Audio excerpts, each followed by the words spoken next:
Howdy, we're going to take a look at how we do video editing for sermons from 317 Church. I'm using DaVinci Resolve on a Mac. It's about the same with Windows, Linux. You have to convert some of the videos ahead of time, but for the most part, it's all the same. I'm using the free version of DaVinci Resolve 18.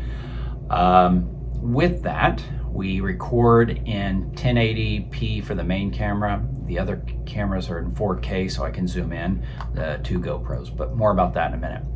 Let's start off with our editing here. And we open up DaVinci Resolve. I'm gonna start a new project. Now my default project starts up in 4K mode. It'll wanna convert it, and that's fine here in a minute. If you're not familiar with DaVinci Resolve, a few key items. Down here at the bottom, in this menu bar at the bottom, the navigation, you start out in the cuts. This is for doing rough cuts. I usually don't use that. We have edit. That's where I'm going to spend the majority of my time.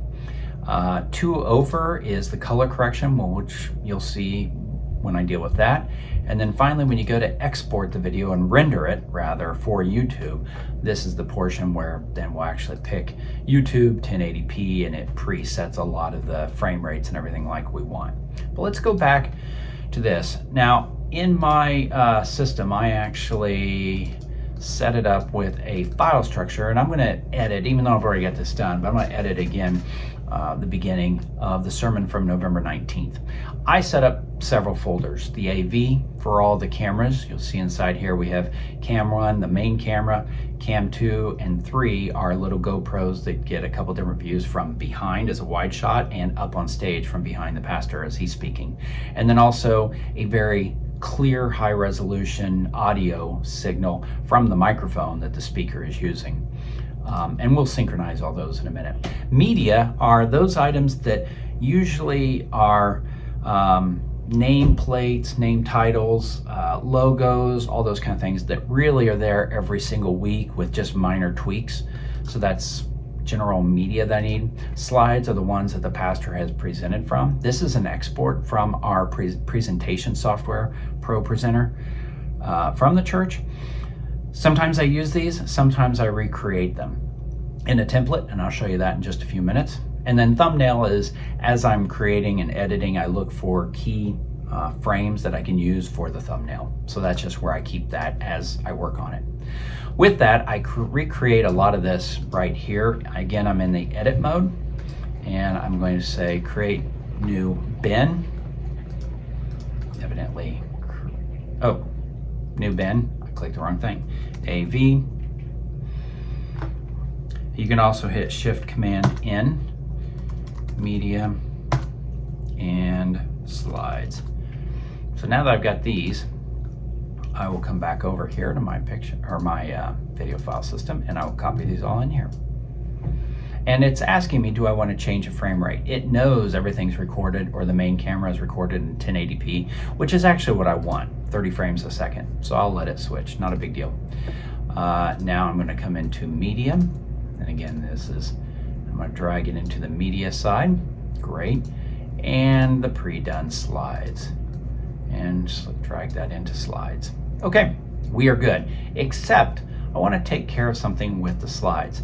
So I've created a Google Slides template that covers the basic HTML colors for our branding for 317.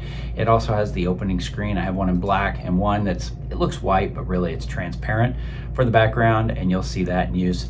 If we have a guest speaker, I can make additional name tags, and you'll see it's on here 4 times because I just do it in all, and then I crop down whatever title I want to use at the time, because sometimes the blue looks better, sometimes the orange background, sometimes yellow. I don't want to be tied down to anything specific. And then these change week to week in this file, but I'll export these as PNGs, and these are the slides, excuse me. These are the slides that I've typed back in or copied and pasted the various scriptures, and it just fills the whole screen with a nice black background that works well with the way we present it. Unfortunately, you can't select all these and just export them that way. You have to export them as if you want PNGs one by one. A little trick, when you go to export them, if you keep them in order, I export the first one 2 times. You'll see why here in just a minute.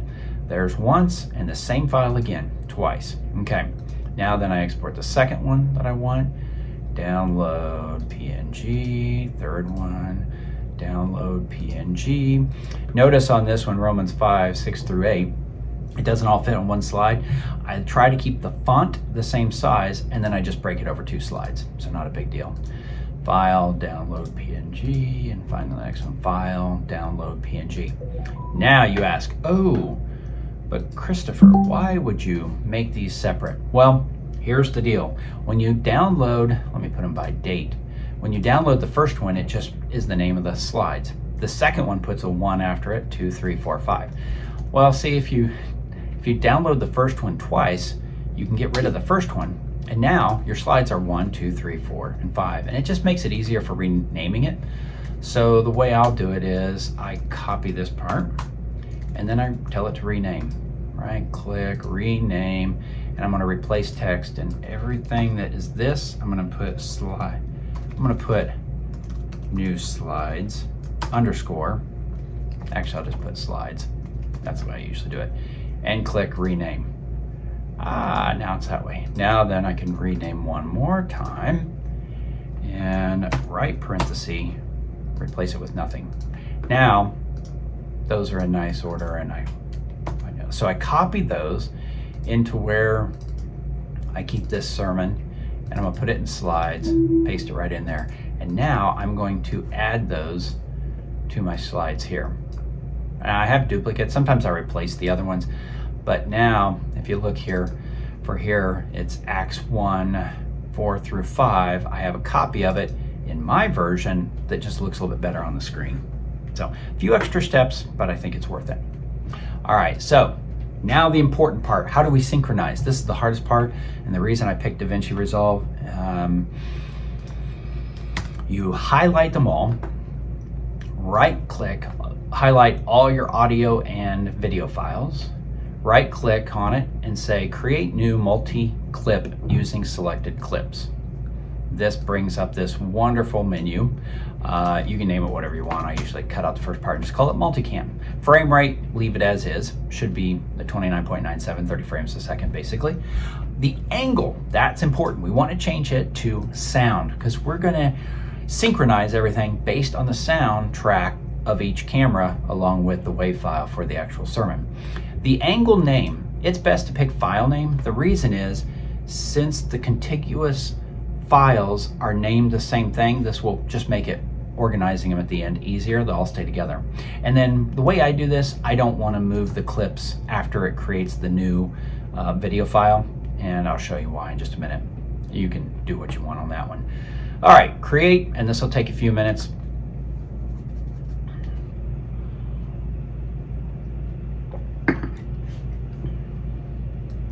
All right, excellent, we're done.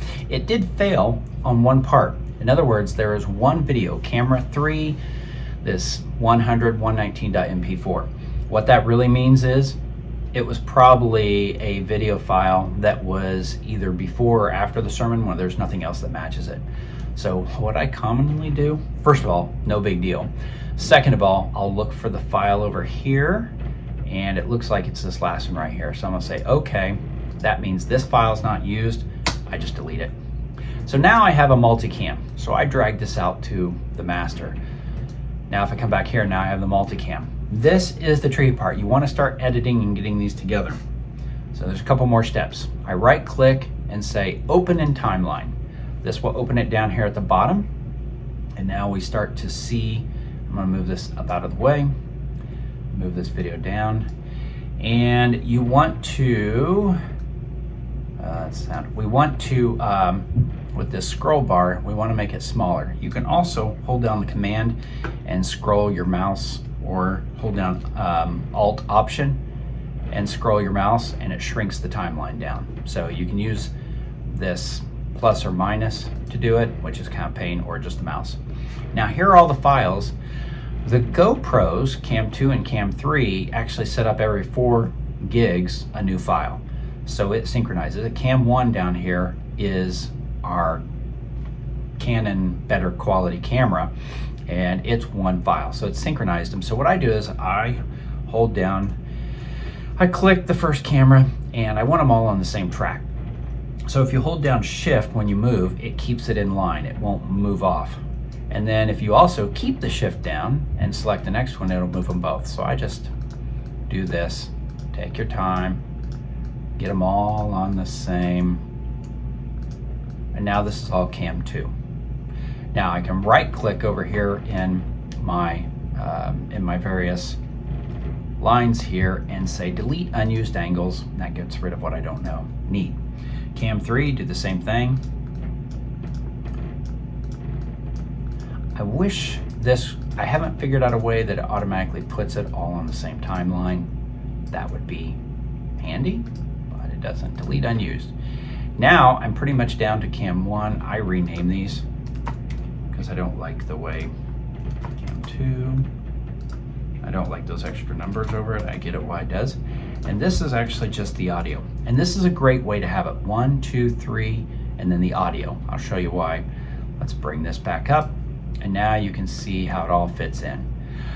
For the sake of color correction and stuff, it's really kind of good to line these up. They all start pretty close to the same. Nope, they're a little off. So what I will do is usually like the master camera is the last one on, and I bring them. You don't have to fine tune them this way, but I will say it works better. Select all with Control A or Command A on the Mac, and then I drag it to the far left. That makes it handy. And wherever my audio is, a lot of times I come to the end here. Oh, don't do that, Control Z. I will select these and just make it all even at the end, otherwise, or closer. You don't have to, but that just tidies it up. This is the Multicam timeline. This is where you do all the color correction if you want it across all the cameras.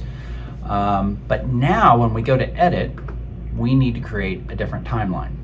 Before we do, let's go here, and we want the tab timeline view to have a stacked timeline. We want to be able to switch back and forth. So you just, click on it, and now we have a little tab. Go back up to your multicam, right click and say create a new timeline. We're just going to call it timeline 1, everything automatically. This is the one and only timeline that we'll do our editing on. It's condensed all those down to 1. And here on our left monitor slide, we will select multicam. And bravo, now as you go through, you can see camera 1, camera 2, camera 3, and the audio file. A couple things, we want the same audio file all the way through. So we're down here at the bottom of the monitor. If you want, as you switch cameras, you want the audio to switch, then you want this middle one. But I want the audio to remain and only the video to change. So we click this little film strip.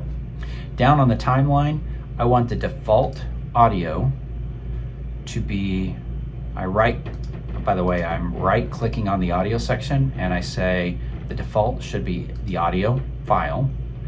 And then for the video, the default should be camera 1. And now if I come back to the beginning, and I'm going to zoom in a little bit. Now then, when we play it, sounds great. Now I can click between these different ones. I can click suddenly with camera 2, and it goes there. Click back to camera 1, and off it goes. Perfect. With this, I can also press the 1, 2, and 3 buttons that correspond to cam 1, 2, and 3. And that's why, let's pause. Ooh, that's kind of a cool shot. This is why I stack them back when you're in multicam. You stack them from the way you want, whatever the bottom line is, that will be key 1, key 2, key 3, and key 4. So it just makes sense. Okay, go back to the timeline, and this never stays with multicam. Anyway, press the space bar again, keep going, and I can press 3. Watch for the cameras, and then I can go back to when I'm messing around with camera 1, hit it again, boom. Now, if I did that a little bit wrong, I can come back to where that split is. I can zoom into the timeline, and I can just, with the little, it looks like double brackets back to back, I can slide this either way and make, so if I if I cut too soon and I got this camera, I could just come up here until I get to the point like, ooh, that's a good shot. And then I drag these together, okay? So you can do that. If you are in here and you realize, oh, I'm on camera 2 and I really wanted camera 3, or I am on camera 3, let's say I wanted camera 2, you can right click on that and switch, and you can switch it to camera 2. Camera 3 there. All right, now if you notice, our colors and our camera shots are way off. So this is great, you can edit things, but we need to fix the color. So here's what I do.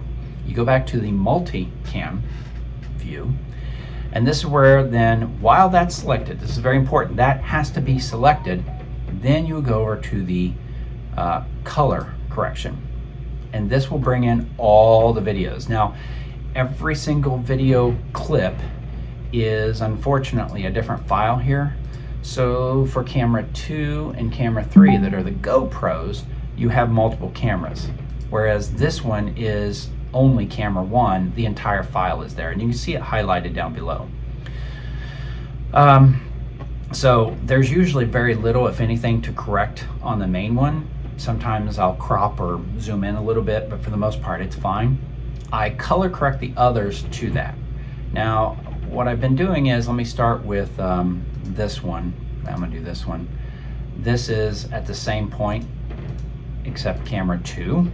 And what I do is I click here in the top right are where you can modify. And usually if you hit Alt-S, you create a copy and you can mess with each one. So I renamed this as the original and I don't touch it. I renamed this one as contrast. I renamed this one as color. I renamed this one, I call it crop. These are just the names I've come up with.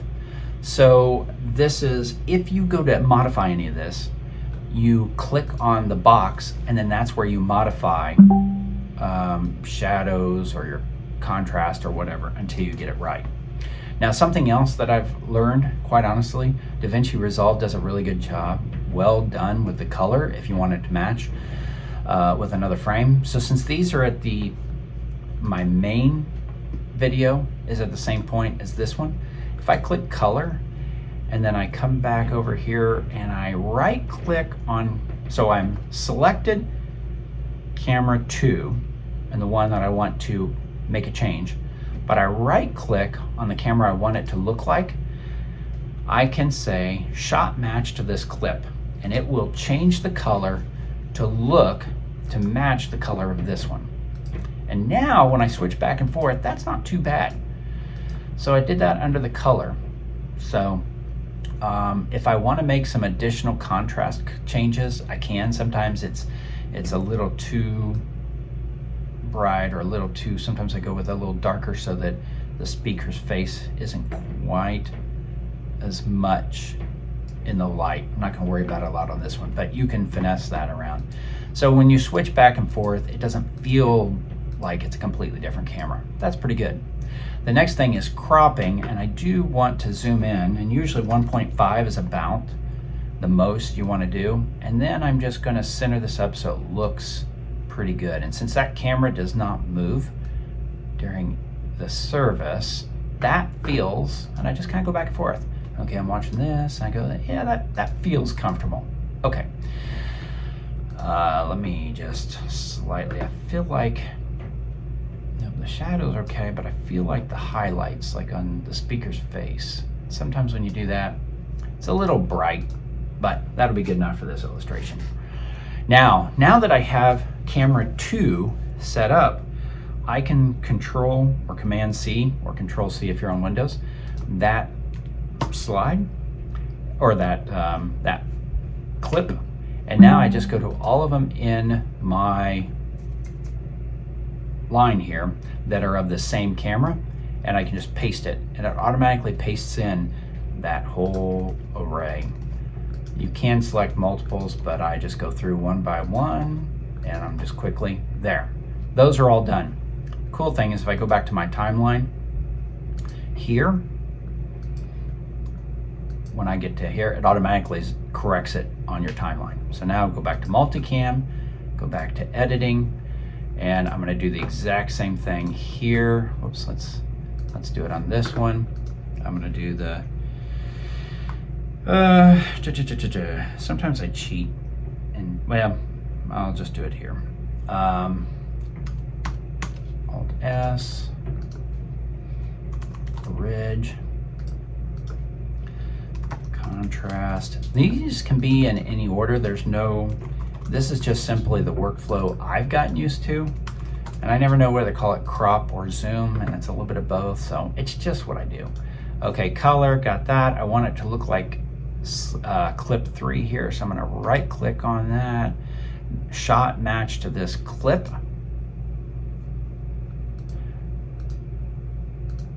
Feels pretty good.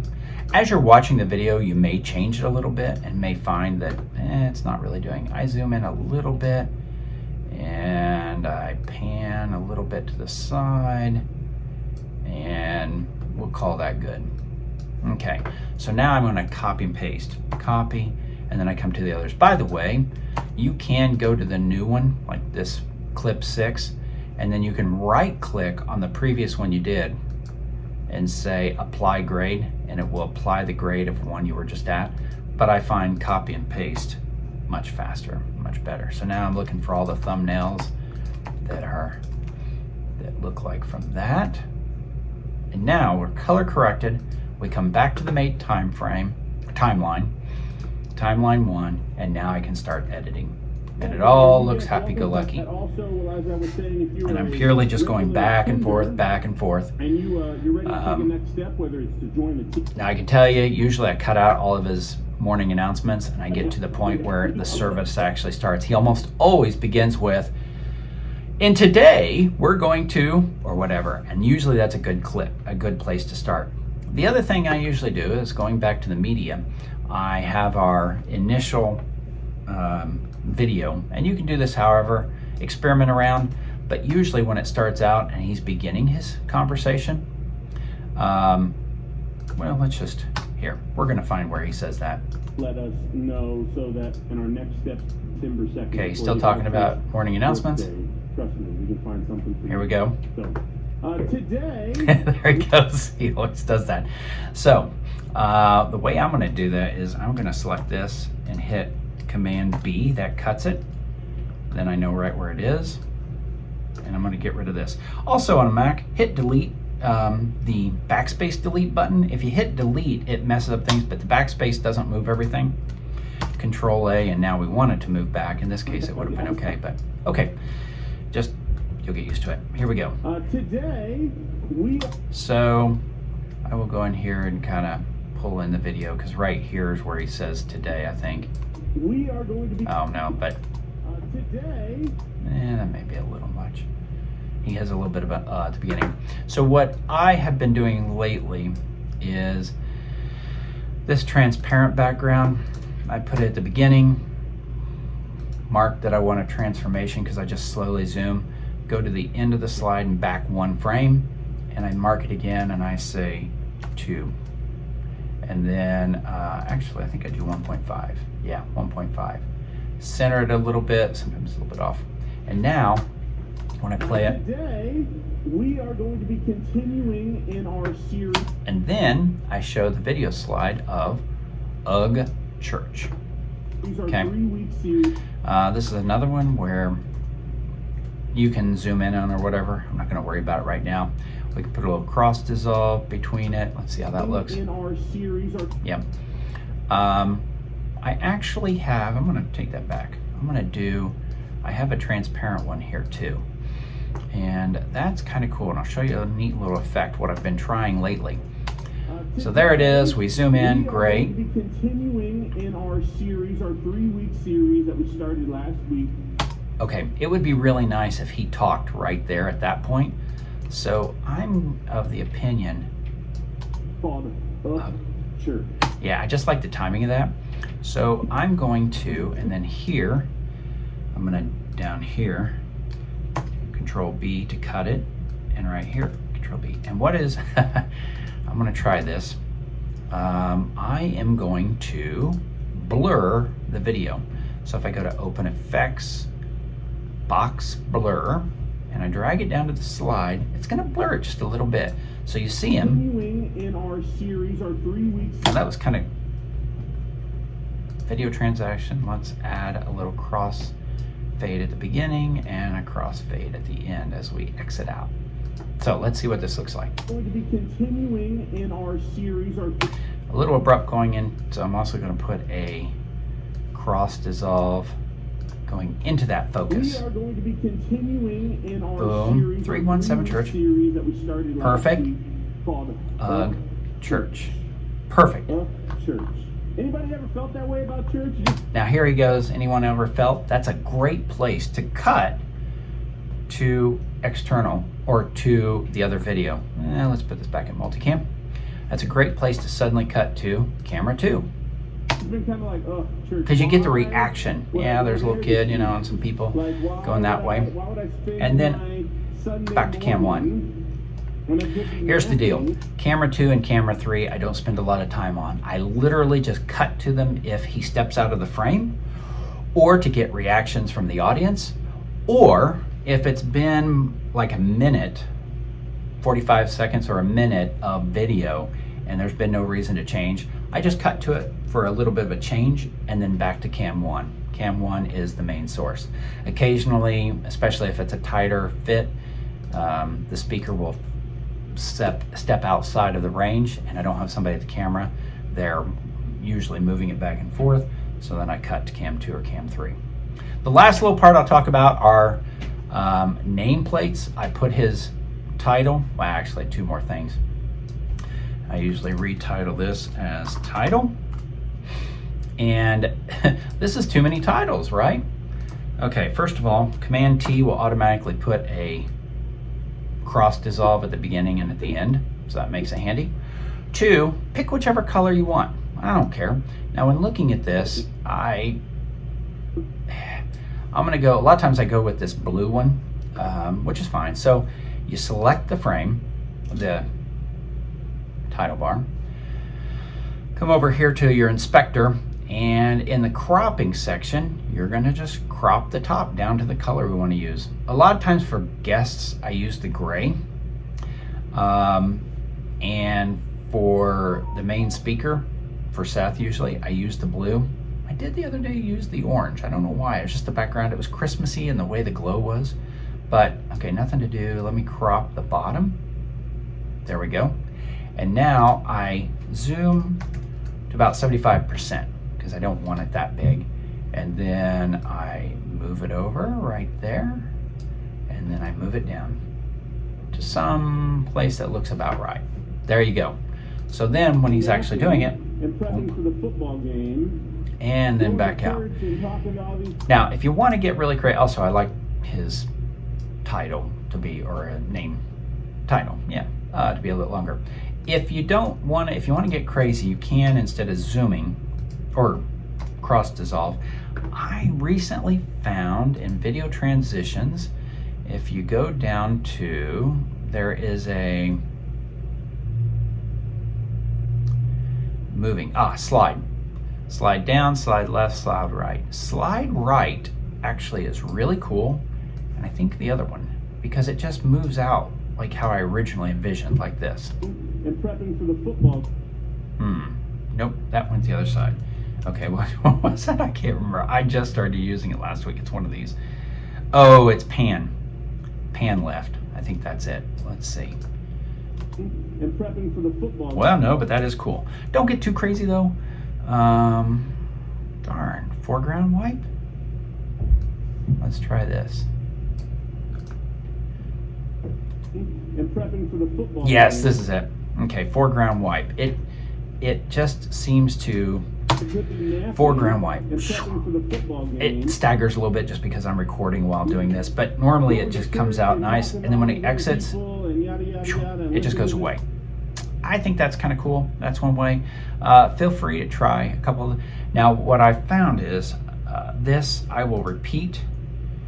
I will have this whole thing copy, and then what I will do is throughout the video, every so often, I just come up here and I just hit a few more times, and I'll come several minutes up and paste it. Normally I zoom out. Yeah, so I've got it about every 15 minutes or so.